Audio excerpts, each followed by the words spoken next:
Hola, muy buenos momentos tengan todos ustedes. Sigo trabajando el problema del diluvio universal. Ahora vamos a ver en el tema de la geomorfología cómo el transporte de grava evidencia tectónica vertical en la fase tardía del diluvio universal. Como expliqué en videos anteriores cuando vimos la tectónica vertical y cómo se formaron las montañas, en este momento vamos a ver en qué momento se presentó esa tectónica vertical. Estaba toda la tierra inundada, el diluvio, empezó a haber un flujo laminar, primero se hundieron los océanos, se levantaron los continentes y posteriormente, ya que empezó el flujo laminar, se levantaron las montañas. Esto lo evidencia la grava que hay en el noroeste de Estados Unidos. Vamos a estudiar esto con detenimiento para ir viendo estas evidencias de cómo se fue formando la Tierra a partir del diluvio universal. Muchas gracias. Comenzamos. Les recuerdo que esto está basado en el libro Earth's Surface de Michael Orth. Esto significa que este geólogo ha trabajado esto intensamente. Ahí están las referencias donde lo pueden encontrar. El transporte de grava de cuarcita evidencia tectónica vertical en la fase tardía del diluvio universal. Las ubicaciones de toda la grava de cuarcita en los estados del noroeste y el subyacente Canadá proporcionan más información sobre la inundación del diluvio universal que simplemente reforzando las dos fases de la etapa de retirada. También nos habla de la tectónica y la ubicación de la primera división continental durante la escorrentía del agua del diluvio universal. Las montañas suben y los valles se hunden. Parece que las cuarcitas se extendieron por primera vez cuando las pocas montañas o barreras bloquearon el flujo de la inundación y el fondo del agua de inundación era bastante plana. Esta conclusión se basa en la amplia extensión geográfica de las cuarcitas de su fuente de las montañas rocosas occidentales y el hecho de que las cuarcitas a veces se encuentran a varias cordilleras lejos de su fuente. Las rocas de cuarcita ciertamente no fluyeron hacia arriba y hacia abajo por las cordilleras, así que estas cordilleras no existían cuando las cuarcitas se extendieron por primera vez. Por ejemplo, las cuarcitas de Puget Sound llegaron antes de que las montañas Cascade y Okanogan fueran levantadas. Las cuarcitas de las cuencas de Jackson Hole, Big Horn, Wine River y el suroeste de Powell River tuvieron que haber sido transportadas antes de que las montañas Teton, Wine River, Big Horn y otras cordilleras se hubieran levantado. Por supuesto, las cuarcitas continuaron extendiéndose a medida que las montañas se elevaban. Dado que las cuarcitas todavía permanecen en las cimas de las montañas azules del centro de Oregon, las montañas Wallowa del noroeste de Oregon, las montañas Gravely del sureste de Montana, las montañas Teton del noreste de Wyoming y posiblemente otras cordilleras, el levantamiento de montañas debe haberle llevado a las cuarcitas hacia arriba. Por lo tanto, el levantamiento fue uno de los últimos eventos de la inundación. Si hubiera sucedido durante millones de años, las rocas habrían resistido y erosionado desde la superficie durante el levantamiento. De hecho, las cuarcitas no muestran ninguna intemperie. Algunas están fracturadas probablemente porque fueron reerosionadas de los depósitos muy gruesos de los paleovalles. Las áreas al este y noreste de Jackson, Wyoming, y justo al oeste de Spencer, Idaho, fallaron hacia abajo. La grieta profunda o las cuencas, los paleovalles, luego recogieron miles de metros de adoquines y rocas. La zona fue entonces deformada al este y noroeste de Jackson, Wyoming.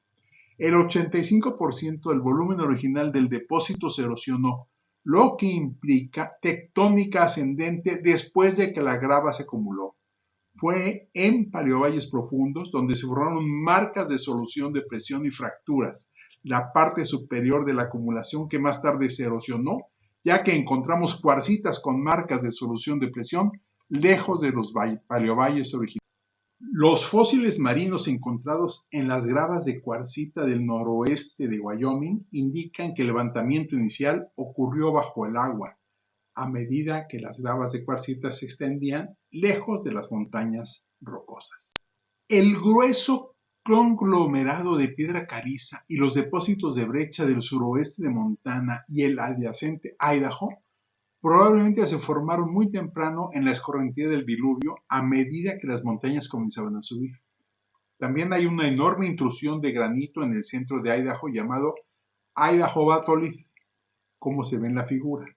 Es probable que tenga una superficie de planeación cuya parte superior está profundamente diseccionada por valles, como se muestra en la foto. La erosión de las inundaciones de las rocas sedimentarias que una vez cubrieron la brecha es la fuente más probable para la gruesa brecha de piedra caliza y conglomerado encontrado al este de ella, ya que las corrientes de inundación cuando inició el levantamiento fue desde el oeste. La superficie de planación probablemente se formó cuando las montañas se levantaron por primera vez y la gruesa lámina de piedra caliza fue erosionada y depositada hasta 1.600 metros de profundidad en el suroeste de Montana y en el adyacente Idaho.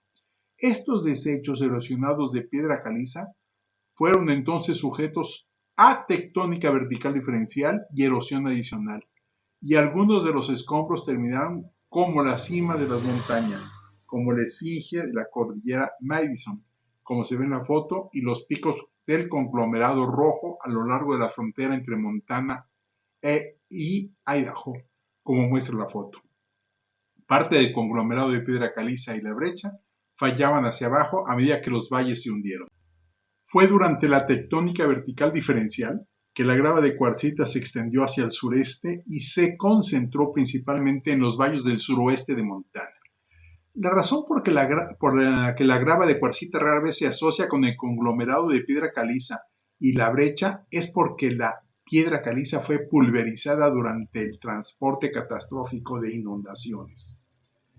Después de que las cuarcitas se extendieron por primera vez al oeste de las montañas rocosas, más o menos como una hoja y sobre todo en la parte superior de los flujos de basalto del río Columbia, el basalto del río Columbia se aplastó y se desangró formando crestas y valles este-oeste en el área de Yakima.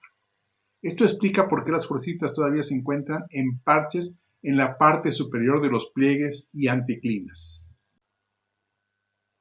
Dado que la grava de cuarcita se encuentra en el valle río Snake, este valle debe haber sido tallado durante la fase de flujo canalizado de la inundación. El valle del río Snake está a unos 600 metros de profundidad aguas abajo de Lewiston, Idaho, y se vuelve más profundo a medida que el río se acerca a su confluencia con el río Columbia. Los flujos de basalto probablemente continuaron después de que el valle del río fue tallado, pero en una escala mucho menor, ya que flujos locales de basalto se encuentran dentro del valle del río Snake, a veces limitando la grava de cuarcita. La erosión canalizada del valle del río Snake se produjo rápidamente después de que la mayor parte del basalto se enfrió. Los restos de erosión del basalto del valle del río Snake no se pueden encontrar aguas abajo, por lo que deben haber sido barridos del continente y en el Océano Pacífico o formando parte de las rocas sedimentarias del margen continental. También es posible que los flujos de lava de muy pequeño volumen que siguieron al valle del río Snake podrían haber sido lava que se filtró fuera del lado de las capas de basalto antes de que el basalto se hubiera solidificado totalmente. El Trop Gravel, que se encuentra en las estribaciones orientales de las montañas Cascade al oeste de Elsenburg y Yakima, Washington, y la grava apilada en valles al sur del río Clackamas, en el valle oriental de Willamette, son probablemente el último pulso de erosión del diluvio universal. Fueron depositados a unos cientos de metros de espesor en valles que se habían formado. Las corrientes canalizadas de inundación deben haber sido demasiado débiles para transportar la grava fuera de la zona, por lo que la grava fue depositada en los valles cuando las montañas Cascade terminaron de elevarse. El cambio hacia el este de la división continental. Volviendo a la fase de flujo de lámina, las potentes corrientes de agua de inundación propagan rápidamente las cuarcitas largas distancias hacia el este sobre una superficie relativamente plana. Su fuente eran las montañas rocosas occidentales. Hoy en día, la zona de origen se encuentra al oeste de la división continental.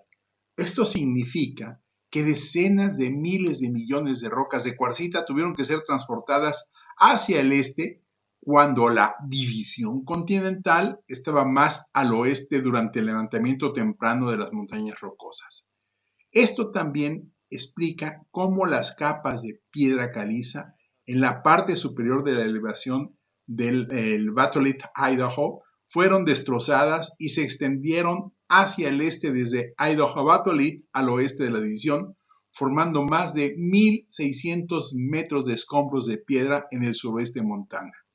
Pero como las montañas continuaron subiendo, la división continental se desplazó hacia el este, como se muestra en la figura.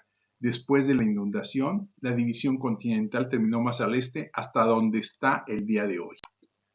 Hay algunas evidencias geomorfológicas para este cambio hacia el este de la división continental durante la etapa de retirada de la inundación. Las cabeceras de los ríos en el centro de Idaho se dirigen hacia el noreste y luego se conducen abruptamente hacia el oeste. El río Salmón, con sus afluentes angulosos, generalmente agudos es típico. Los intervalos de viento alineados con los pasos atraviesan 1,000 metros de profundidad a través de las montañas en el centro-oeste de Idaho y refuerzan la tendencia noreste de canalización que ocurrió durante la etapa de retirada del diluvio universal. Esto proporciona evidencia de que la división continental estuvo una vez 160 kilómetros al oeste de su ubicación actual y que se desplazó hacia el este en la etapa tardía del diluvio universal. Existe evidencia de que la división continental se desplazó hacia el este en el suroeste de los Estados Unidos. Una situación similar se puede mostrar en el suroeste de Estados Unidos, en el que las gravas de Arizona indican que las corrientes de agua de inundación fluyeron hacia el noreste, pero luego del drenaje se desplazó hacia el oeste. Aquí también la división continental se desplazó hacia el este desde el suroeste de Arizona hasta Nuevo México y en el centro de Colorado.